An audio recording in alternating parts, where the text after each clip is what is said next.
시어머니가 하루만이라며 데려간 5살 딸. 3년 만에 재회했지만 진짜 엄마를 알아보지 못합니다. 3년간 세뇌당하고 이름까지 바뀐 딸. 과연 다시 엄마를 기억할 수 있을까요? 한수진은 딸 지우의 머리를 빗겨주며 미소 지었습니다. 5살 지우는 거울을 보며 까르르 웃었습니다. 오늘은 유치원 소풍 가는 날이었고 분홍색 머리핀이 딸의 머리에서 예쁘게 빛났습니다. 엄마, 나 예뻐. 응, 우리 지우가 세상에서 제일 예뻐. 결혼 7년 차 수진과 남편 박민수는 행복한 가정을 꾸리고 있었습니다.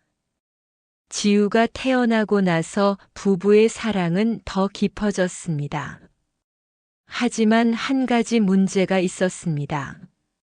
바로 시어머니 김옥희였습니다. 58세의 옥희는 며느리를 좋아하지 않았습니다. 결혼 초부터 노골적으로 불만을 드러냈고 지우가 태어난 후에는 손주에게 과도하게 집착했습니다. 지우는 내가 키울 거야. 수진이는 애 키우는 법도 모르잖아라는 말을 입버릇처럼 했습니다. 수진은 매번 상처받았지만 참았습니다. 민수를 사랑했고 가족의 평화를 원했기 때문이었습니다. 민수는 중간에서 엄마 원래 그래, 신경 쓰지 마라며 애매한 태도를 보였습니다. 어느 금요일 오후 시어머니가 집에 찾아왔습니다. 내일 지우를 데리고 놀이공원에 가고 싶다는 것이었습니다. 수지는 뭔가 찝찝한 느낌이 들었지만 민수가 흔쾌히 허락했습니다. 다음 날 아침 옥희는 일찍 집에 왔습니다. 지우는 신이 나서 할머니와 손을 잡고 나갔습니다. 수지는 현관에서 딸을 배웅했습니다. 지우야, 할머니 말씀 잘 듣고 엄마한테 전화해. 응. 엄마 다녀올게요. 지우는 환하게 웃으며 손을 흔들었습니다. 그것이 수진이 딸을 본 마지막 모습이었습니다. 저녁 6시가 되었지만 시어머니에게 연락이 닿지 않았습니다. 7시, 8시, 9시. 전화는 계속 꺼져 있었습니다. 수지는 불안에 떨었고 밤 10시가 넘어서야 경찰에 신고했습니다. 하지만 경찰은 가족끼리 있는 건 유괴가 아니다며 적극적이지 않았습니다. 다음 날도 그 다음 날도 시어머니와 지우의 소식은 없었습니다. 수지는 밤새 잠을 못 자고 딸의 사진만 바라봤습니다. 일주일 후 경찰은 CCTV를 확인한 결과 옥희와 지우가 서울역에서 KTX를 탔다는 것만 알아냈습니다. 어디로 갔는지는 알 수 없었습니다. 담당 형사는 계획적인 것 같다고 말했습니다. 시어머니가 미리 준비했다는 뜻이었습니다. 수지는 충격에 빠졌습니다. 시어머니가 자신의 딸을 납치한 것이었습니다. 한 달이 지났습니다. 수색은 계속되었지만 진전이 없었습니다. 수지는 하루하루를 악몽 속에서 보냈습니다. 밥도 제대로 먹지 못했고 잠도 자지 못했습니다. 더 큰 문제는 민수의 태도가 변하기 시작한 것이었습니다. 수진아, 너 그날 엄마한테 뭐라고 했어? 민수의 목소리에는 의심이 담겨 있었습니다. 수지는 믿을 수 없었습니다. 남편이 자신을 의심하고 있었습니다. 부부는 처음으로 크게 다퉜고 그날 밤 민수는 소파에서 잤습니다. 2달이 지났습니다. 수진과 민수의 관계는 점점 나빠졌습니다. 민수는 어머니를 변호했고 수지는 그런 남편을 이해할 수 없었습니다. 부부는 매일 싸웠고 지우가 없는 집은 지옥 같았습니다. 석 달째 되는 날 충격적인 우편물이 도착했습니다. 이혼 서류였습니다. 시어머니가 보낸 것이었습니다. 함께 동봉된 편지에는 이렇게 적혀 있었습니다. 수지나 지우는 내가 제대로 키울 수 없어. 내가 데려가서 잘 키울게. 민수한테 미안하지만 이혼해줘. 그래야 지우가 행복할 거야. 수지는 편지를 읽고 주저앉았습니다. 시어머니가 계획한 것이었습니다. 며느리를 내쫓고 손주를 빼앗는 것. 처음부터 그게 목표였습니다. 민수는 편지를 읽고 충격을 받았지만 여전히 엄마가 이럴 리 없어라고 중얼거렸습니다. 수지는 그 순간 깨달았습니다. 시어머니는 며느리를 미워했고 손주를 빼앗았으며 이제 며느리를 완전히 쫓아내려 한다는 것을, 그리고 이것은 시작일 뿐이라는 것을. 진짜 지옥은 이제부터였습니다. 딸을 찾기 위한 긴 여정이 시작되었습니다. 이혼 서류를 받은 지 일주일 후 수지는 혼자 집을 나섰습니다. 텅 빈 거실에는 지우의 흔적만 남아 있었습니다. 노인 인형들, 냉장고에 붙은 그림, 작은 신발들. 수지는 가방에 지우의 사진을 넣고 집을 나섰습니다. 경찰은 여전히 단서를 찾지 못하고 있었습니다. 기다릴 수만은 없었습니다. 첫 번째로 간 곳은 경기도 수원의 시댁이었습니다. 70세 시아버지 박성호는 수진을 보자 난처한 표정을 지었습니다. 그도 며느리가 어디 있는지 몰랐습니다. 하지만 한 가지 단서를 얻었습니다. 시어머니가 3개월 전 지우가 사라지기 한 달 전에 강원도 친구에게 이사 갈 곳이 있냐고 물어봤다는 것이었습니다. 수지는 시댁 친척들을 찾아다녔습니다. 민수의 고모, 이모, 삼촌들. 하지만 모두 모른다고 했습니다. 어떤 이들은 수진을 동정했지만 어떤 이들은 시어머니한테 잘못한 거 없냐고 되물었습니다. 수지는 답답했지만 계속 찾아다녔습니다. 한 달이 더 지났습니다. 수지는 전국을 돌아다녔습니다. 강원도, 부산, 제주도까지. 혹시나 하는 마음으로 노인정, 교회, 시장을 찾아다니며 지우의 사진을 보여줬습니다. 하지만 대답은 항상 못 받다였습니다. 수진의 몸은 점점 망가졌습니다. 제대로 먹지도 자지도 못했고 체중은 10kg 빠졌습니다. 어느 날 밤 집에 돌아오니 민수가 거실에 앉아 있었습니다. 표정이 어두웠습니다. 여보, 우리 이야기 좀 해요. 이혼 서류 말이에요. 순간 수진의 몸이 굳었습니다. 민수는 생각을 해봤다고 이렇게 살 수 없다고 말했습니다. 수지는 믿을 수 없었습니다. 남편이 정말로 이혼을 원하고 있었습니다. 지우는 엄마랑 있잖아. 엄마가 해칠 리는 없어. 민수의 말에 수지는 폭발했습니다. 시어머니가 지우를 납치했는데 아직도 변호하느냐고 소리쳤습니다. 그때 민수가 고백했습니다. 일주일 전 시어머니에게 문자를 받았다고, 지우가 잘 지내고 있다는 사진도 받았다고 말했습니다.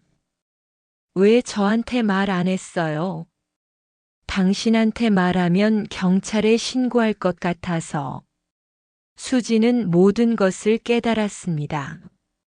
남편은 이미 시어머니 편이었습니다. 아내보다 어머니를 선택한 것이었습니다. 수지는 침실로 가서 짐을 쌌습니다. 옷가지 몇 벌과 지우의 사진들, 그리고 통장. 민수는 말리지 않았습니다. 수지는 인천 친정으로 갔습니다. 어머니 품에 안겨 3개월 동안 참았던 눈물을 쏟아냈습니다. 일주일을 친정에서 보낸 후 아버지의 제안으로 탐정 사무소를 찾아갔습니다. 40대 중반의 탐정은 상황을 듣고 2주의 시간을 달라고 했습니다. 비용은 선금 200만 원, 성공 시 추가 300만 원이었습니다. 수지는 망설이지 않고 통장에 있던 돈 전부를 지불했습니다. 2주 후 탐정에게서 반가운 연락이 왔습니다. 시어머니가 전라남도 순천에 집을 전세로 얻었다는 것이었습니다. 4개월 전의 일이었습니다. 수지는 그날 바로 순천행 기차표를 끊었습니다. 다음 날 오후 수지는 순천의 조용한 주택가에 도착했습니다. 2층짜리 작은 단독 주택 앞에 섰습니다. 심장이 빠르게 뛰었습니다. 현관문이 열리고 한 여자가 나왔습니다. 하지만 시어머니가 아니었습니다. 여기 김옥희 씨 사세요? 그 사람, 1달 살다가 이사 갔어요. 수지는 무너졌습니다. 또 놓쳤습니다. 시어머니는 한 발 앞서 있었습니다. 집으로 돌아오는 기차 안에서 수지는 창밖의 어둠을 바라봤습니다. 5개월째였습니다. 딸의 얼굴이 점점 희미해졌습니다. 서울에 도착했을 때 민수에게서 이혼 합의서 작성했다는 문자가 왔습니다. 수지는 핸드폰을 꺼버렸습니다. 지금은 그런 것 생각할 여유가 없었습니다. 하지만 현실은 냉혹했습니다. 탐정도 더 이상 단서를 찾지 못했고 경찰 수사도 미제 사건으로 남았습니다. 시어머니와 지우는 완전히 사라졌습니다. 한 달 후 수지는 어쩔 수 없이 이혼 서류에 사인했습니다. 집도 남편도 딸도 모두 잃었습니다. 수지는 보증금 500만 원, 월세 40만 원짜리 작은 원룸을 얻었습니다. 편의점 야간 알바를 시작했습니다. 밤 11시부터 아침 7시까지 일하며 하루하루를 버텨냈습니다. 하지만 포기하지 않았습니다. 일하지 않는 시간에는 계속 찾아다녔습니다. 인터넷에 지우의 사진을 올렸고 실종 아동 단체에도 연락했습니다. 꼭 찾을 거야, 지우야. 엄마가 꼭 찾을게. 수지는 매일 밤 지우의 사진을 보며 다짐했습니다. 창밖으로 비가 내렸습니다. 외롭고 쓸쓸한 밤이었지만 수지는 희망을 놓지 않았습니다. 3년이 걸리든 10년이 걸리든 언젠가는 반드시 딸을 만날 것이라는 믿음을 붙잡고 있었습니다. 어둠 속에서도 절망 속에서도 그 믿음 하나만은 꺼지지 않았습니다. 3년이 흘렀습니다. 2028년 봄 한수지는 35세가 되었습니다. 하지만 거울 속 자신의 모습은 40살은 넘어 보였습니다. 깊어진 눈가 주름, 반백이 된 머리카락, 헬쑥한 얼굴. 오늘도 버텨야지. 수지는 편의점 유니폼을 입었습니다. 밤 11시 야간 근무가 시작되는 시간이었습니다. 이 일을 한 지 3년째였습니다. 처음에는 힘들었지만 이제는 익숙해졌습니다. 편의점 문을 열고 들어가니 낮 근무자가 인수인계를 했습니다. 오늘 담배 재고 확인해 주세요. 그리고 새벽 3시에 우유 배송 들어와요. 네, 알겠습니다. 수지는 기계적으로 대답했습니다. 낮 근무자가 퇴근하고 나자 편의점에는 혼자 남았습니다. 텅 빈 편의점, 형광등 불빛, 그리고 끝없는 밤. 새벽 1시 손님이 드물었습니다. 수지는 카운터에 앉아 핸드폰을 꺼냈습니다. 지우의 사진이 바탕화면이었습니다. 5년 전 사진이었습니다.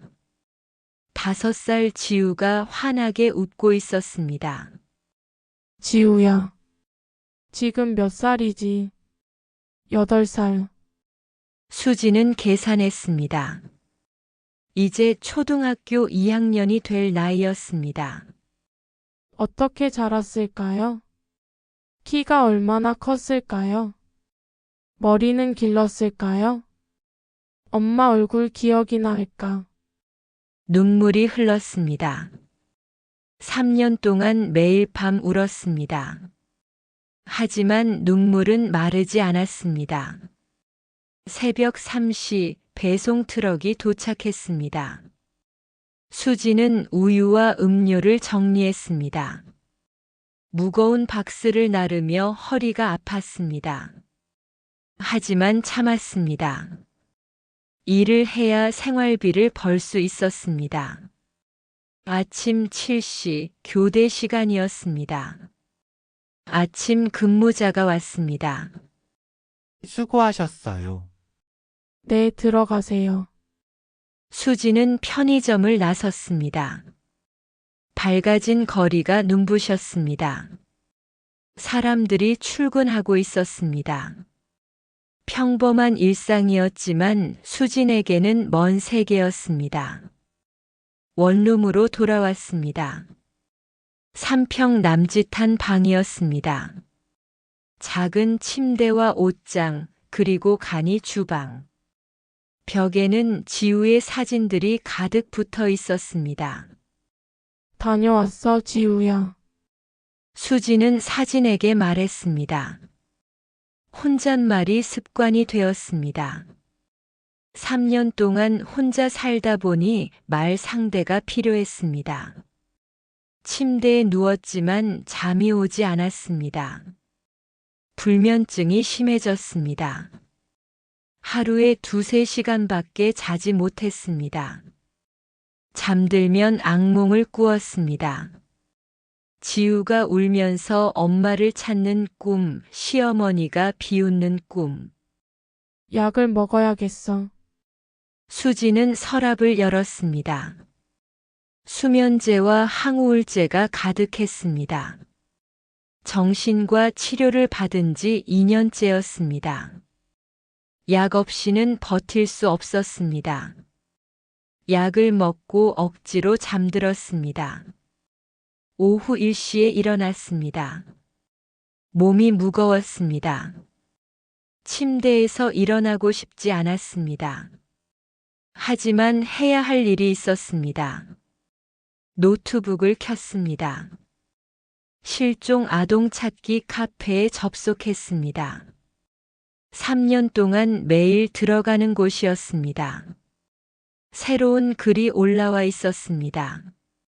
전남 여수에서 신원 불명 아동 보호. 수지는 급히 글을 클릭했습니다. 사진이 있었습니다. 78세로 보이는 여자아이였습니다. 하지만 지우가 아니었습니다. 아니야. 수지는 실망했습니다. 3년 동안 수십 번 이런 일이 있었습니다. 혹시나 하는 마음으로 확인하지만 항상 다른 아이였습니다. 오후 3시 수지는 집을 나섰습니다. 정신과 진료 예약이 있었습니다. 병원까지 버스로 30분이었습니다. 한수진 환자분, 간호사가 불렀습니다. 수지는 진료실로 들어갔습니다. 담당 의사는 40대 여성이었습니다. 수진 씨, 요즘 어떠세요? 그냥 똑같아요. 잠은 잘 주무세요? 약 먹으면 좀 자요. 의사는 차트를 확인했습니다. 우울증 수치가 여전히 높네요. 약을 조금 늘려야 할 것 같은데요.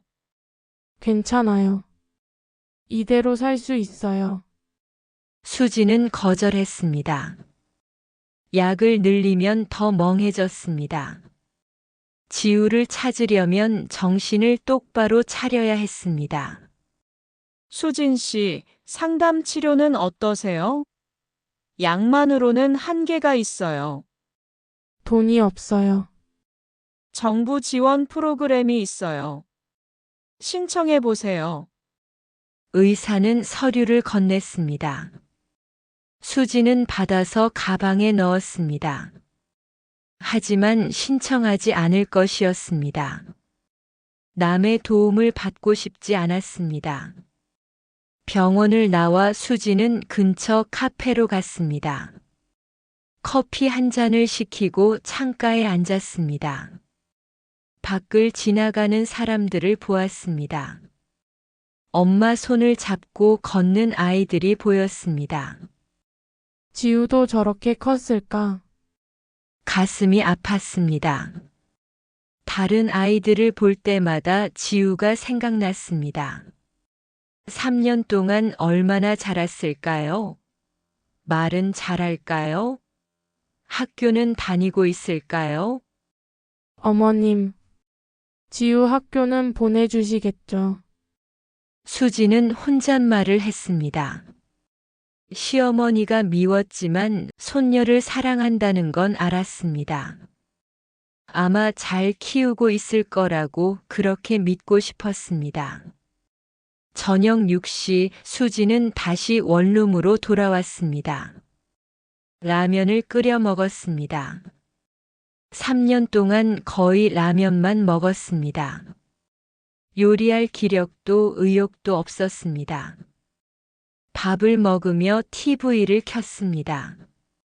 뉴스가 나오고 있었습니다. 실종 아동 찾기 캠페인이 전국적으로 확대되고 있습니다. 수지는 화면을 집중해서 봤습니다. 실종 아동들의 사진이 나왔습니다. 지우는 없었습니다. 경찰청에 따르면 작년 한 해 실종 아동은 총 1,500명. 숫자가 너무 많았습니다. 지우는 그 중 하나였습니다.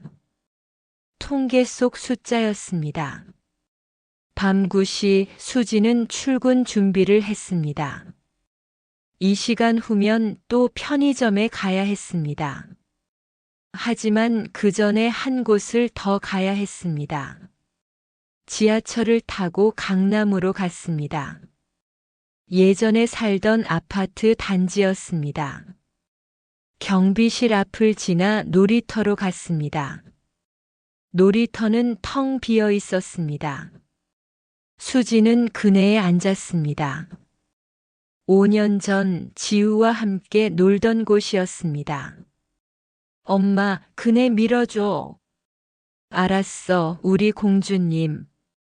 지우의 목소리가 들리는 것 같았습니다. 하지만 환청이었습니다. 지우는 없었습니다. 30분 동안 그네에 앉아 있었습니다. 차가운 바람이 불었습니다. 봄이었지만 여전히 추웠습니다. 지우야, 엄마 여기 있어. 언제든지 돌아와. 수지는 하늘을 올려다봤습니다. 별이 보였습니다. 지우도 같은 하늘을 보고 있을까요? 밤 11시 수지는 편의점에 도착했습니다.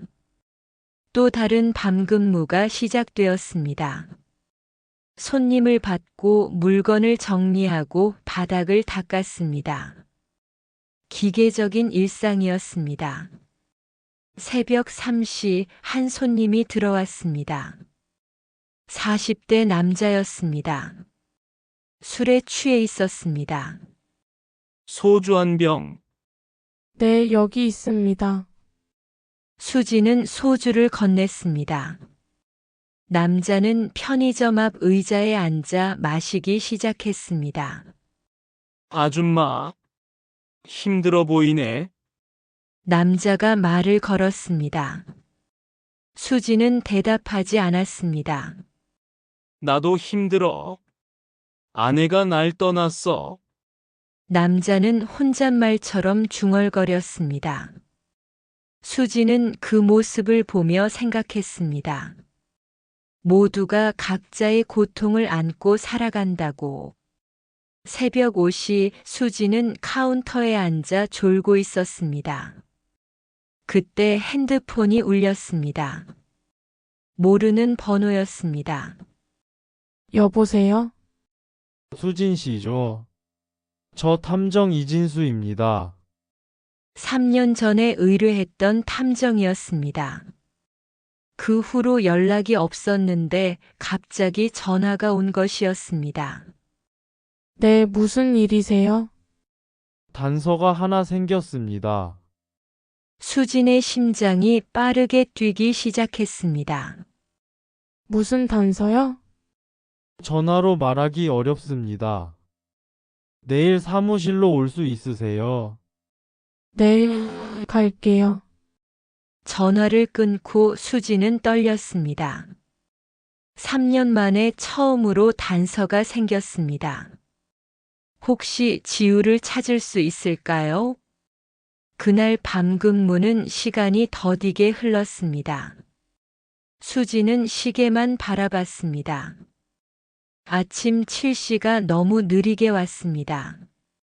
퇴근하자마자 집으로 달려갔습니다. 샤워하고 옷을 갈아입었습니다. 탐정 사무실은 오전 10시에 문을 열었습니다. 9시 50분 수지는 이미 사무실 앞에 와 있었습니다. 초조하게 기다렸습니다. 10시 정각 탐정이 도착했습니다. 오셨군요. 들어오세요. 사무실로 들어가 마주 앉았습니다. 탐정은 파일을 꺼냈습니다. 수진 씨 시어머니가 부산에 있는 것 같습니다. 부산이요? 네. 한 달 전에 부산 해운대구에서 김옥희라는 이름으로 주민등록 신고가 들어왔어요. 정말요? 수진의 목소리가 떨렸습니다. 확실하지는 않습니다. 하지만 가능성이 높아요. 주소는 여기입니다. 탐정이 메모지를 건넸습니다. 수지는 떨리는 손으로 받았습니다. 바로 가볼게요. 조심하세요. 3년 전처럼 또 도망갈 수 있어요. 이번에는 놓치지 않을 거예요. 수지는 결연한 표정으로 말했습니다. 3년을 기다렸습니다. 이제 끝을 볼 시간이었습니다. 그날 오후 수지는 부산행 KTX 표를 끊었습니다. 가방에는 지우의 사진과 녹음기를 넣었습니다. 이번에는 증거를 확보해야 했습니다. 기차 안에서 수지는 창밖을 바라봤습니다. 풍경이 빠르게 지나갔습니다. 마음은 더 빠르게 달렸습니다. 지우야. 엄마가 간다. 꼭 찾을게. 3년간의 고통이 끝날 수도 있었습니다. 아니면 또 다른 실망이 기다리고 있을 수도 있었습니다. 하지만 수지는 포기하지 않았습니다. 희망을 놓지 않았습니다. 그것만이 그녀를 지탱하는 힘이었습니다. 부산역에 도착한 수지는 택시를 탔습니다. 탐정이 알려준 해운대구의 주소를 운전사에게 건넸습니다. 차창 밖으로 바다가 보였습니다. 봄 햇살이 수면에 반짝였지만 수진의 마음은 긴장으로 가득했습니다. 여기서 내려주세요. 수진은 아파트 단지 입구에서 내렸습니다. 심장이 빠르게 뛰었습니다. 3년 만이었습니다. 정말 시어머니가 여기 있을까요? 그리고 지우도 경비실을 지나 엘리베이터를 탔습니다. 15층 버튼을 누르는 손이 떨렸습니다. 복도를 걸어 1504호 앞에 섰습니다. 수지는 숨을 깊이 들이쉬고 초인종을 눌렀습니다. 잠시 후 문이 열렸습니다. 60대 여성이 나타났습니다. 시어머니 김옥희였습니다. 3년 만에 재회였습니다. 오키는 수진을 보자 얼굴이 굳었습니다. 순간적으로 문을 닫으려 했지만 수진이 재빨리 문을 붙잡았습니다. 어머님, 지우 어디 있어요? 오키가 뭔가 말하려는 순간 뒤에서 작은 목소리가 들렸습니다. 엄마, 누구예요? 수진의 심장이 멎는 것 같았습니다. 그 목소리, 3년 동안 그리워하던 목소리였습니다. 문틈 사이로 작은 얼굴이 보였습니다. 8살쯤 되어 보이는 여자아이였습니다. 긴 머리에 큰 눈. 지우였습니다. 지우야. 수지는 울먹이며 소리쳤습니다. 하지만 아이는 낯선 표정으로 수진을 바라봤습니다. 마치 처음 보는 사람을 보는 눈빛이었습니다. 이 아줌마 누구예요? 아이가 오키에게 물었습니다.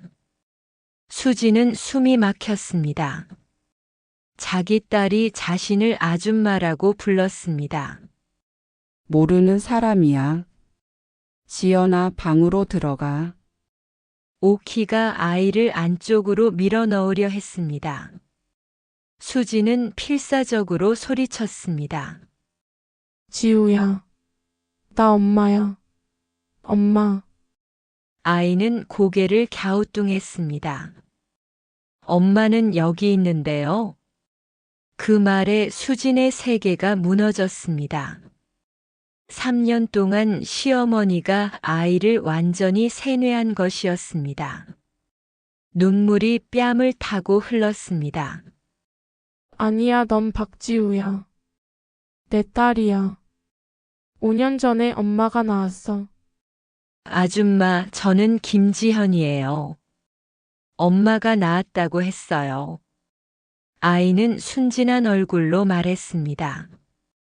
거짓말을 하는 것이 아니었습니다. 진심으로 믿고 있었습니다.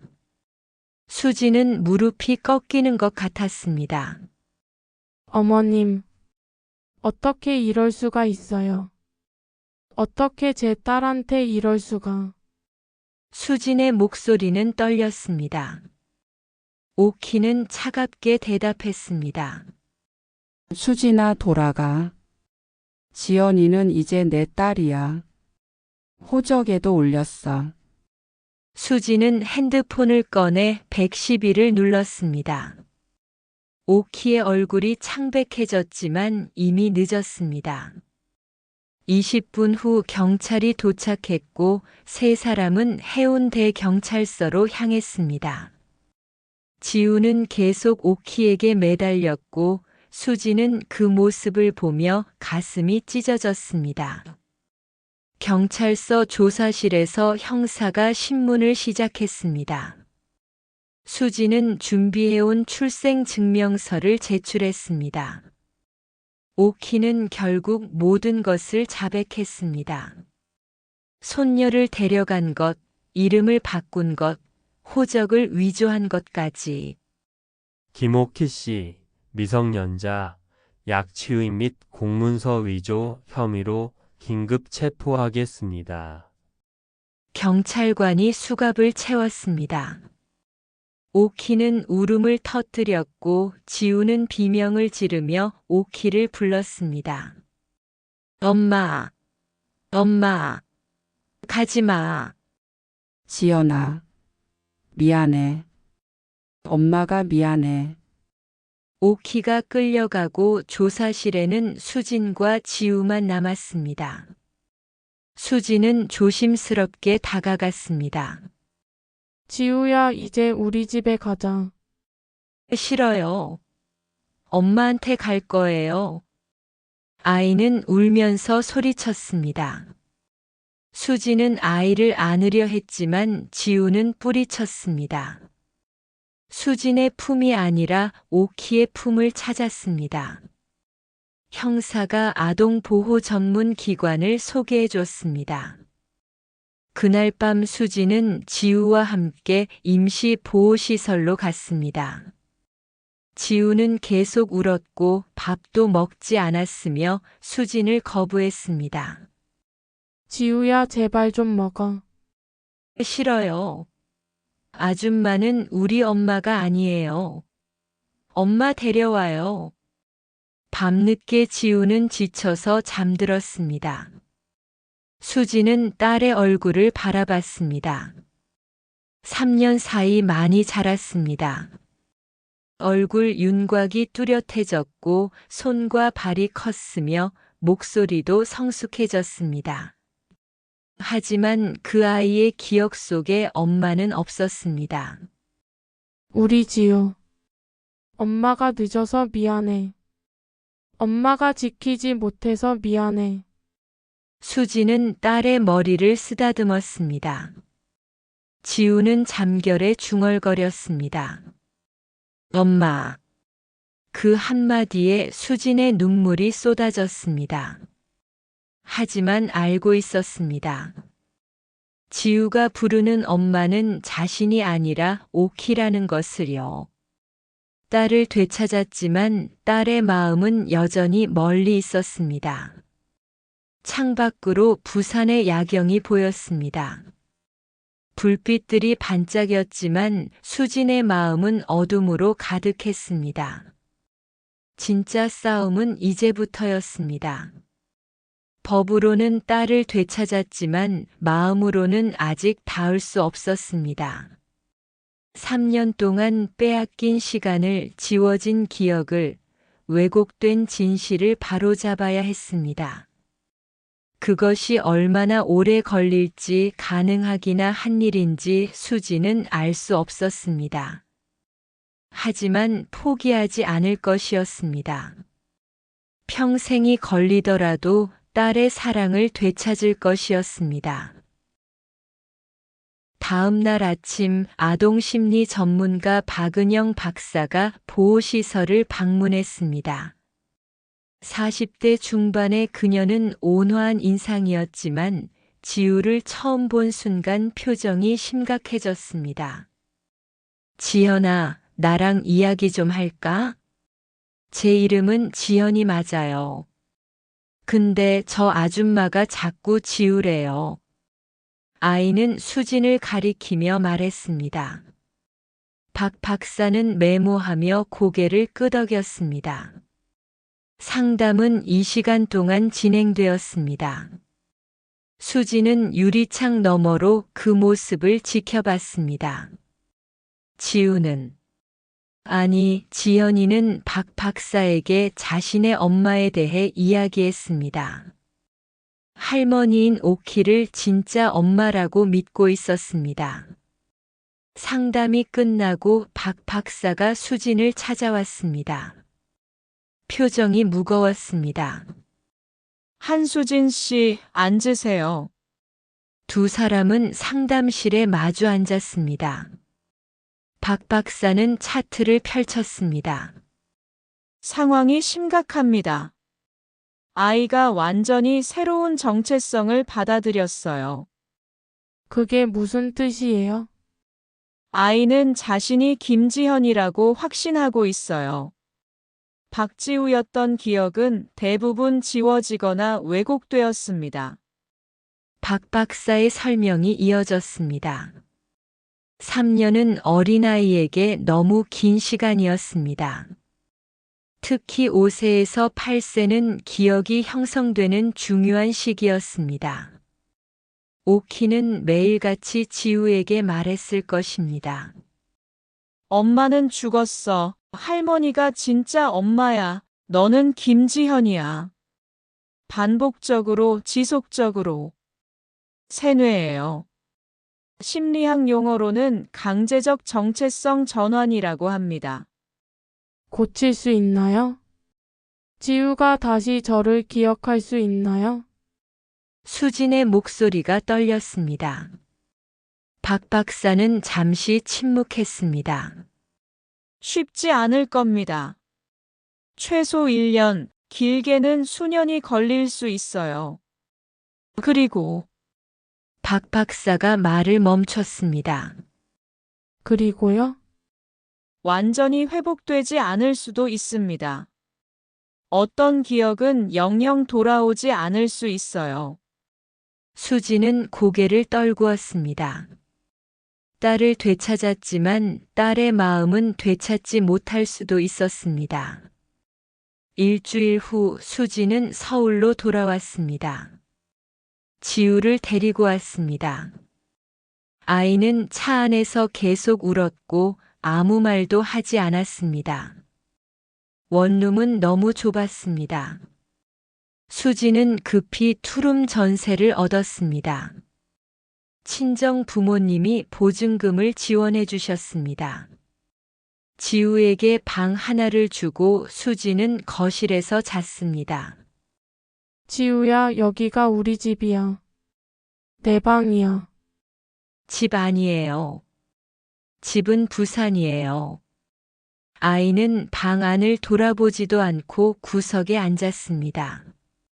수지는 한숨을 쉬었습니다. 매일 심리 치료를 받았습니다.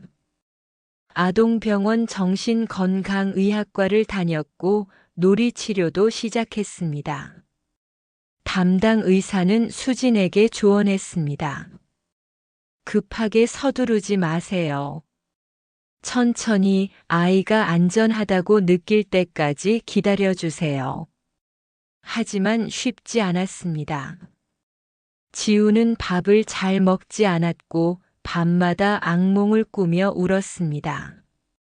엄마 어디 갔어요? 엄마 보고 싶어요라고 울부짖었습니다. 수진이 안아주려 하면 뿌리쳤습니다. 한 달이 지났습니다. 조금씩 변화가 보였습니다. 지우는 여전히 수진을 아줌마라고 불렀지만 적어도 말은 하기 시작했습니다. 아줌마 배고파요. 그래, 뭐 먹고 싶어? 된장찌개요. 수지는 눈물이 날 것 같았습니다. 된장찌개는 지우가 어렸을 때 가장 좋아하던 음식이었습니다. 혹시 기억하는 걸까요? 알았어. 엄마가. 아니, 아줌마가 해줄게. 수지는 정성껏 된장찌개를 끓였습니다. 지우는 한 숟가락 먹더니 멈췄습니다. 맛이 이상해요. 왜? 안 맛있어? 아니, 맛있는데. 어디서 먹어본 것 같아요. 지우는 고개를 갸우뚱했습니다. 희미한 기억이 떠오르는 것 같았습니다. 수지는 조심스럽게 물었습니다. 혹시 옛날 생각나? 모르겠어요. 그냥 먹어본 것 같아요. 지우는 다시 숟가락을 들었습니다. 수지는 조용히 지켜봤습니다. 작은 진전이었지만 희망이었습니다. 2달째 검찰에서 연락이 왔습니다. 오키의 재판이 시작된다는 통보였습니다. 수지는 증인으로 출석해야 했습니다. 지우야, 아줌마 잠깐 나갔다 올게. 할머니 봐야 해. 할머니요? 엄마 보러 가요? 지우는 갑자기 눈을 반짝였습니다. 아니, 법원에 가는 거야. 저도 갈래요. 엄마 보고 싶어요. 안 돼, 넌 집에 있어야 해. 수지는 단호하게 말했습니다. 지우는 울음을 터뜨렸습니다. 결국 친정 어머니가 와서 지우를 돌봐주기로 했습니다. 법정에서 수지는 오키와 마주쳤습니다. 3개월 만이었습니다. 오키는 많이 늙어 보였습니다. 머리는 완전히 백발이 되었고 얼굴은 수척했습니다. 재판이 시작되었습니다. 검사가 기소 내용을 낭독했습니다. 피고인 김오키는 2025년 4월 20일 손녀 박지우를 유인하여 3년간 감금하고 공문서를 위조하여 본인의 친자로 등록했습니다. 증인 신문이 이어졌습니다. 수진이 증인석에 섰습니다. 증인, 피고인이 아이를 데려간 경위를 설명해 주세요. 수지는 3년 전 그날을 떠올렸습니다. 평범한 토요일 아침이었습니다. 시어머니가 놀이공원에 데려간다고 했습니다. 그리고 다시는 돌아오지 않았습니다. 놀이공원에 간다고 하셨어요. 저녁에 데려온다고. 하지만 연락이 끊겼습니다. 아이가 현재 어떤 상태입니까? 자기가 누군지 모릅니다. 저를 엄마라고 인정하지 않습니다. 수진의 목소리가 떨렸습니다. 방청석에서 흐느끼는 소리가 들렸습니다. 변호인의 반대 신문이 시작되었습니다. 증인, 피고인과 평소 관계가 어땠습니까? 좋지 않았습니다. 구체적으로 말씀해 주시죠. 시어머니는 저를 싫어하셨습니다. 결혼 초부터 노골적으로 불만을 표현하셨어요. 변호인은 고개를 끄덕였습니다.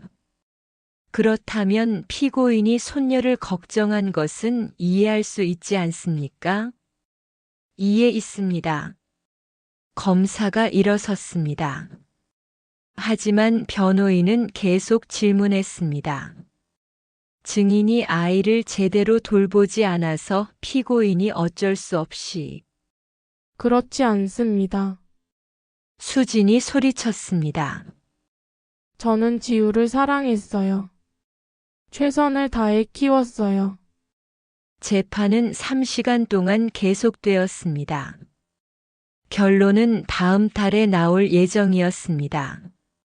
집으로 돌아온 수지는 지쳐 있었습니다. 지우는 거실에서 TV를 보고 있었습니다. 친정 어머니가 저녁을 준비해 두고 갔습니다. 지우야, 저녁 먹자. 네. 지우는 순순히 식탁에 앉았습니다. 예전보다 협조적이었습니다. 작은 변화였지만 의미가 있었습니다. 아줌마, 엄마는 언제 집에 와요? 지우가 갑자기 물었습니다. 수지는 멈칫했습니다. 한동안 못 봐. 엄마가. 아니, 할머니가 잘못을 해서. 무슨 잘못이요? 너를 엄마한테서 떼어놓은 거. 그게 잘못이에요. 지우는 이해하지 못하는 표정이었습니다. 수지는 설명하고 싶었지만 참았습니다.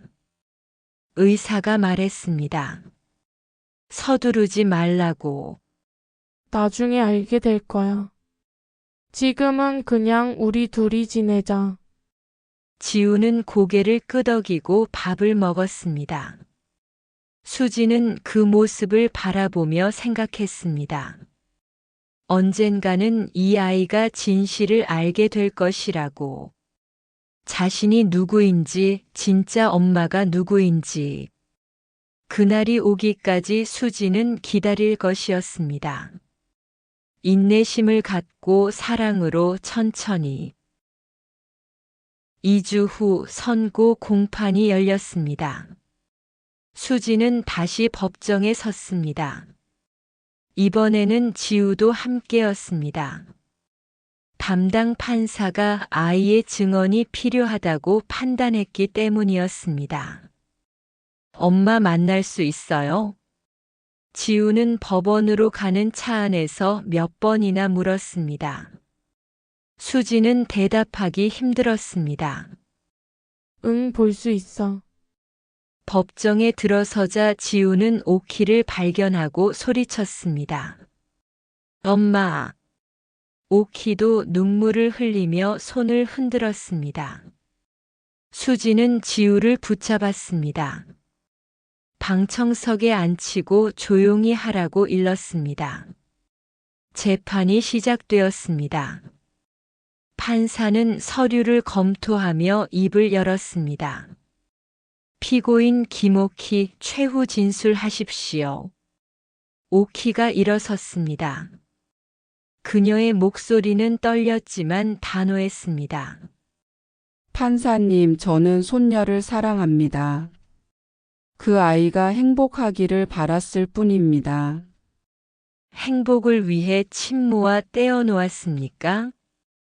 수진이는 며느리는 아이를 제대로 키울 수 없었어요. 맞벌이 하느라 바빴고 아이는 늘 혼자였어요. 수지는 분노가 치밀었습니다. 거짓말이었습니다. 자신은 전업주부였고 지우와 늘 함께 있었습니다. 그건 거짓말입니다. 수진이 소리쳤습니다. 판사가 정숙을 명령했습니다. 검사가 증거를 제시했습니다. 오키가 위조한 출생신고서, 지우의 이름을 바꾼 기록, 그리고 가장 결정적인 증거는 3년간의 이동 기록이었습니다. 오키는 순천, 대구, 부산을 옮겨 다니며 숨어 살았습니다. 계획적이었습니다. 피고인은 범행을 부인하십니까? 아니요, 인정합니다. 하지만 아기는 없었습니다. 손녀를 납치하고 신원을 위조한 것이 아기가 아니라고 생각하십니까?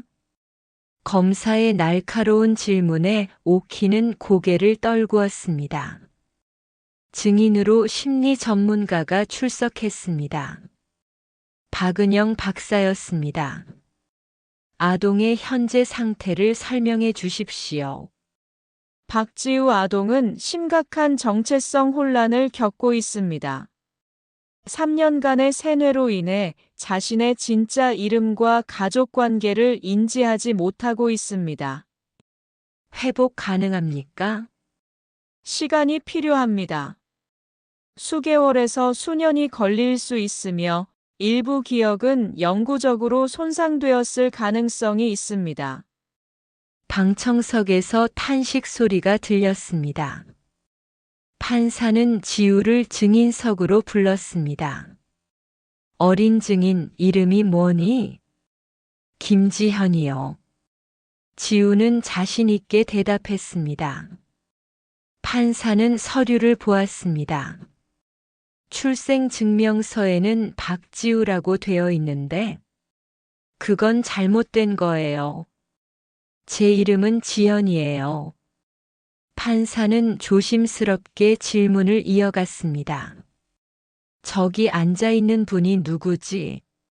지우는 오키를 가리켰습니다. 엄마요. 그럼 저분은?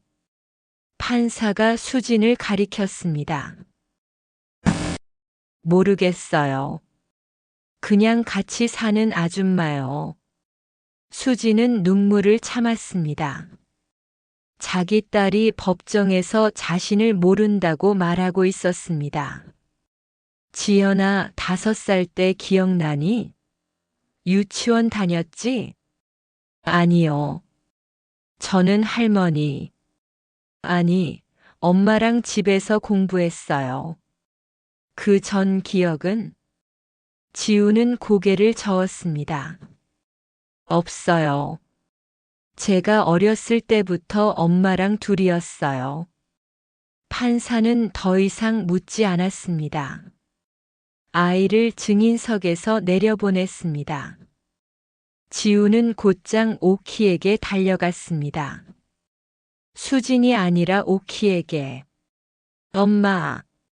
지연아, 오키가 아이를 안았습니다. 법정 경위가 떼어놓으려 했지만 판사가 손을 들어 제지했습니다. 잠시 두 사람을 안타깝게 바라봤습니다. 피고인, 왜 이런 일을 저질렀습니까? 손녀가 행복하다고 생각했습니까? 오키는 지우를 아는 채 대답했습니다. 네. 저는 이 아이를 사랑했습니다. 며느리보다 더 잘 키울 수 있다고 믿었습니다. 그래서 아이의 어머니를 빼앗았습니까? 아이의 정체성을 빼앗았습니까? 판사의 목소리가 높아졌습니다. 잘못했습니다. 하지만 제 마음은 진심이었습니다. 진심이라는 이유로 범죄가 정당화될 수는 없습니다. 법정이 숙연해졌습니다. 판사는 서류를 정리하며 말했습니다. 피고인 김옥희, 귀하는 미성년자 약취유인죄, 공문서 위조 및 행사죄로 기소되었습니다. 범행은 계획적이었고 기간도 3년이나 되었으며 피해 아동에게 심각한 정신적 피해를 입혔습니다. 오키는 고개를 숙였습니다. 하지만 피고인이 손녀를 학대하거나 방치한 증거는 없습니다. 실제로 아동은 신체적으로 건강하게 성장했습니다. 이 점을 참작하여 판사는 잠시 멈췄습니다. 피고인 김옥희에게 징역 5년을 선고합니다. 방청석이 술렁였습니다. 오키는 무너졌고 지우는 울음을 터뜨렸습니다. 엄마, 안 돼요. 엄마. 지연아, 미안해. 엄마가 잘못했어. 경위들이 오키를 데려갔습니다. 지우는 바닥에 주저앉아 울었습니다. 수진이 다가가 안으려 했지만 지우는 뿌리쳤습니다. 다 아줌마 때문이에요. 아줌마가 엄마를 데려간 거예요. 아니야, 지우야. 싫어요. 아줌마 싫어요. 법정을 나오는 길 수지는 넋이 나간 듯 걸었습니다. 지우는 계속 울면서 뒤를 돌아봤습니다. 오키가 끌려간 방향을. 집으로 돌아오는 내내 지우는 말이 없었습니다. 방에 들어가 문을 잠그고 나오지 않았습니다. 수지는 문 밖에 앉아 있었습니다. 지우야, 밥 먹어야지. 대답이 없었습니다. 수지는 한숨을 쉬었습니다. 그날 밤 친정 어머니가 전화했습니다. 수진아, 괜찮니? 엄마 어떡해요? 지우가 저를 너무 미워해요. 시간이 해결해 줄 거야. 견뎌라. 얼마나 더 견뎌야 해요? 언제까지요? 수진의 목소리가 떨렸습니다. 친정 어머니도 할 말이 없었습니다. 다음 날 아침 지우가 방에서 나왔습니다. 눈이 퉁퉁 부어 있었습니다. 배고파요. 작은 목소리였습니다. 수지는 얼른 일어났습니다. 그래, 뭐 먹고 싶어? 아무거나요. 수지는 계란말이와 김치볶음밥을 만들었습니다. 지우는 말없이 먹었습니다. 수지는 조심스럽게 물었습니다. 지우야, 학교 가고 싶지 않아? 학교요? 응, 너 또래 친구들 만나고 공부도 하고. 지우는 잠시 생각하더니 고개를 끄덕였습니다. 가고 싶어요. 그래, 엄마가. 아니, 아줌마가 알아볼게.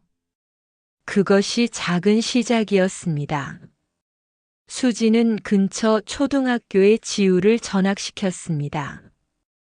2학년으로 편입했습니다. 처음에는 적응이 어려웠지만 아이들은 금방 친해졌습니다. 한 달 후 지우가 학교에서 그림을 그려왔습니다.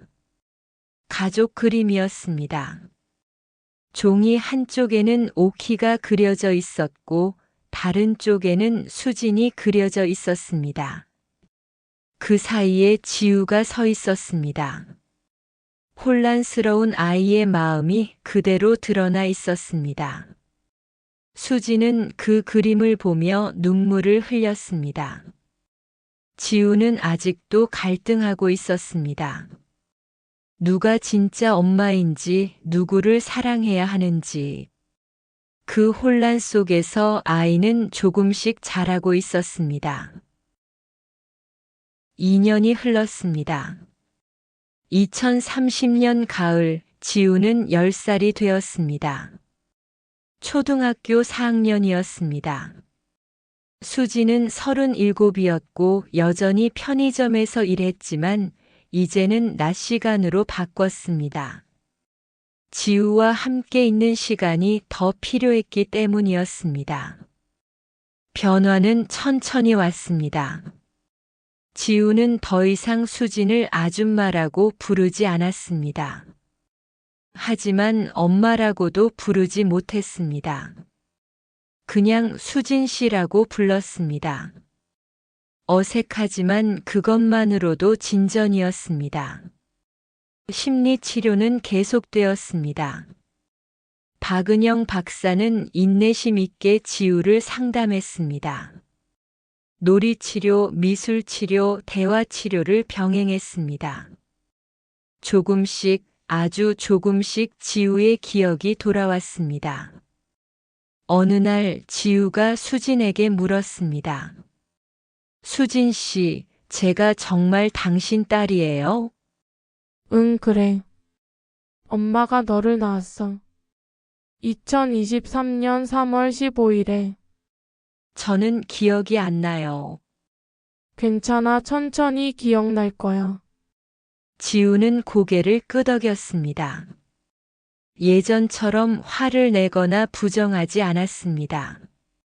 적어도 가능성을 열어두게 되었습니다. 6개월 후 지우는 처음으로 과거를 꿈꾸었습니다. 놀이터에서 노는 꿈이었습니다. 누군가 그네를 밀어주고 있었습니다. 그 사람의 얼굴은 보이지 않았지만 따뜻한 느낌이었습니다. 수진 씨, 저 이상한 꿈을 꿨어요. 무슨 꿈인데? 놀이터에서 누가 그네를 밀어줬어요. 근데 얼굴은 안 보여요. 수진의 심장이 뛰었습니다. 그것은 기억이었습니다. 5살 때 자주 함께 놀이터에 갔었습니다. 그 사람이 누군지 알고 싶어? 네. 궁금해요. 그건 엄마였을 거야. 지우는 수진을 바라봤습니다. 복잡한 표정이었습니다. 부정하고 싶지만 뭔가 느껴지는 표정이었습니다. 계절이 바뀌고 또 바뀌었습니다. 지우는 11살이 되었고 5학년이 되었습니다. 학교 생활은 안정되었고 친구들도 많이 생겼습니다. 선생님은 지우가 밝고 착한 아이라고 평가했습니다. 어느 일요일 오후 수진과 지우는 함께 앨범을 보고 있었습니다. 지우가 어렸을 때 사진들이었습니다. 갓 태어났을 때 돌잔치, 유치원 입학식. 이게 나예요. 응, 생후 100일 때야. 진짜 작았네요. 지우는 신기한 듯 사진을 들여다봤습니다. 그리고 한 장에서 멈췄습니다. 5살 때 생일 사진이었습니다. 케이크 앞에서 웃고 있는 지우, 그리고 옆에 있는 수진. 이 사람, 수진 씨네요. 응, 엄마가 케이크 만들어줬어. 네가 좋아하던 딸기 케이크. 지우는 한참 사진을 바라봤습니다. 그리고 조용히 말했습니다. 기억나는 것 같아요. 수진의 눈에 눈물이 고였습니다. 정말? 아주 희미하게요. 케이크가 너무 예뻤던 것 같아요. 그리고 누가 생일 축하 노래 불러줬어요. 엄마가 불러줬어. 아빠도 함께. 아빠. 지우는 그제야 아버지의 존재를 떠올렸습니다. 그동안 한 번도 물어본 적이 없었습니다. 응, 너한테 아빠가 있어. 이름은 박민수야. 지금은 어디 있어요? 우리랑 따로 살아. 엄마랑 이혼했거든. 수지는 솔직하게 말했습니다. 지우는 고개를 끄덕였습니다. 할머니 때문이에요. 응, 그렇다고 할 수 있지. 지우는 더 이상 묻지 않았습니다. 하지만 이제 자신의 과거에 대해 조금씩 받아들이고 있었습니다. 어느 날 저녁 지우가 숙제를 하다가 물었습니다. 수진 씨, 엄마라고 불러도 돼요? 수진은 숨이 멎는 것 같았습니다. 2년 반을 기다린 순간이었습니다. 정말? 네. 선생님이 왜 엄마를 이름으로 부르냐고 물어봐서요. 좀 이상하다고. 수지는 웃으면서 울었습니다. 그래, 엄마라고 불러도 돼. 아니, 불러줘. 엄마. 지우가 조심스럽게 말했습니다. 어색했지만 따뜻했습니다. 응, 우리 지우. 수지는 지우를 안았습니다. 이번에는 지우가 뿌리치지 않았습니다. 어색하지만 안겨 있었습니다. 1년 후 지우는 12살이 되었고 6학년이 되었습니다. 심리치료는 횟수를 줄였습니다. 박은영 박사는 말했습니다. 많이 좋아졌어요. 이제 거의 회복 단계예요.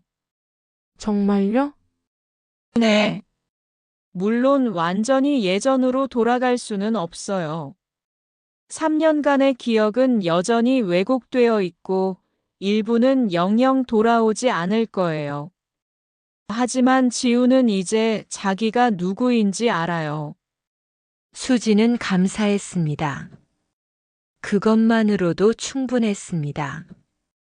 지우는 이제 자연스럽게 엄마라고 불렀습니다. 아침에 일어나면 엄마 아침 뭐해요?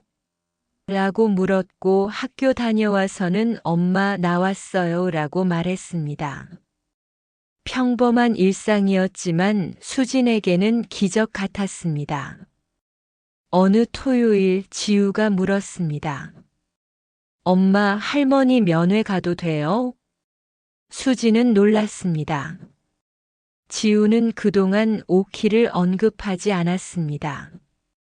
가고 싶어? 네. 보고 싶어요. 할머니도 저 보고 싶을 것 같아요. 수지는 복잡한 심정이었습니다. 오키를 미워했지만 지우가 원한다면 막을 수 없었습니다. 알았어, 다음 주에 가자. 교도소 면회는 조용했습니다. 유리창 너머로 오키가 나타났습니다. 5년형을 받았지만 모범수로 3년 만에 가석방 예정이었습니다. 오키는 많이 늙었습니다. 머리는 완전히 백발이었고 얼굴에는 주름이 깊었습니다. 지우야, 오키는 눈물을 흘렸습니다. 지우는 전화기를 들었습니다. 할머니, 안녕하세요. 그래 잘 지냈니? 네. 학교 다니고 있어요. 엄마 아니 수진이한테 잘해? 지우는 수진을 돌아봤습니다. 그리고 웃으며 대답했습니다. 네. 엄마가 잘해줘요. 오키는 흐느꼈습니다. 수진도 눈물을 흘렸습니다. 수진아 미안해. 정말 미안해. 저도 죄송해요, 어머님. 제가 더 잘했어야 했는데. 두 사람은 유리창을 사이에 두고 화해했습니다. 완전한 용서는 아니었지만 적어도 미움을 내려놓았습니다. 면회를 마치고 나오는 길 지우가 수진의 손을 잡았습니다. 엄마 사랑해요. 수진은 멈춰 섰습니다. 5년 만에 처음 듣는 말이었습니다. 엄마도 사랑해. 정말 많이. 오늘도 끝까지 함께 해주셔서 고맙습니다. 좋아요와 구독 눌러주시면 다음 이야기 준비하는데 큰 힘이 되겠습니다. 댓글로 여러분의 이야기 들려주시면 더욱 감사하겠습니다.